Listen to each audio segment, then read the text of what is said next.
Hi, everybody. Just wanted to take a minute or two to share with you where we're at with our timeline and the process that we're undertaking for our math curriculum adoption.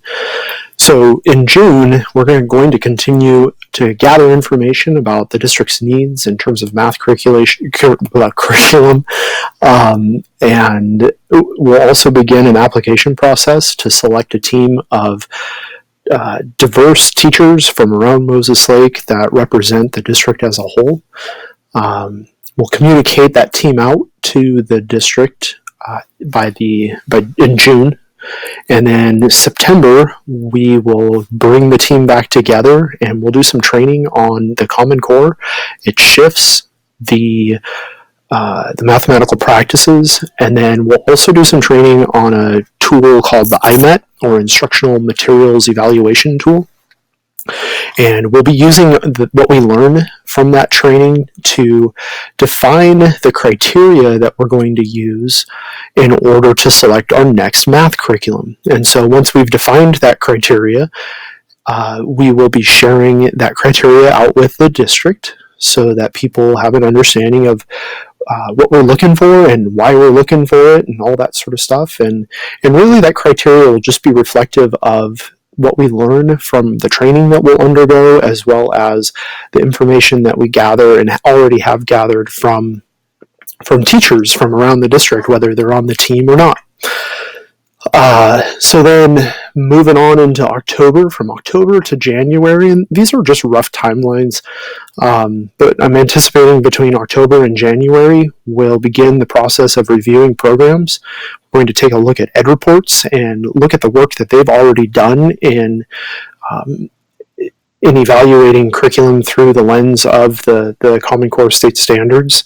And then we'll narrow the field down to between 2 and 4 programs that we want to take a closer look at. And then sometime in January, possibly February, we'll begin the process of field testing.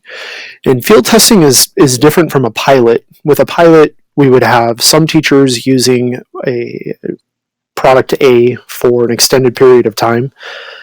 We might have other teachers trying product B for an extended period of time, and then other teachers trying product C out for an extended period of time, and so on and so forth, to see what those teachers think of different curriculum.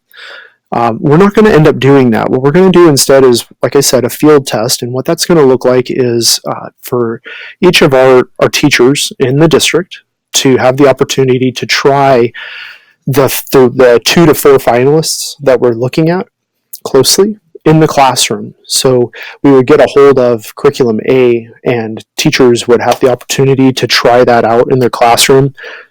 And really all we're looking at is just do 2 to 3 lessons, maybe 4 lessons from each of the curriculum.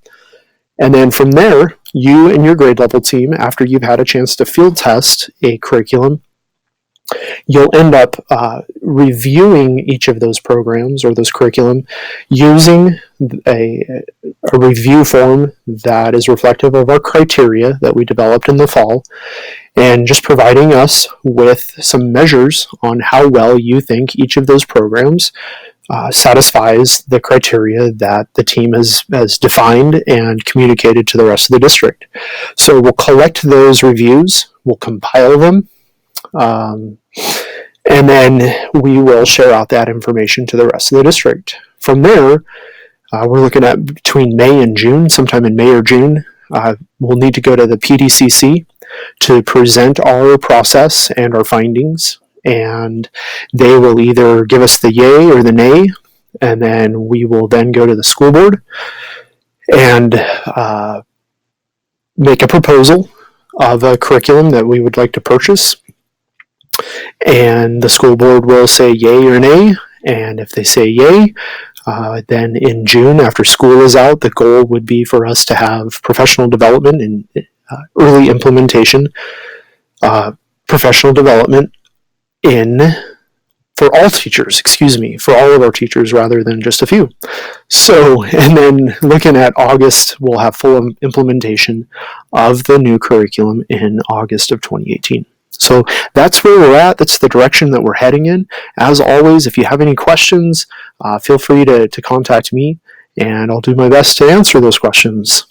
Thanks so much for your time. Bye bye.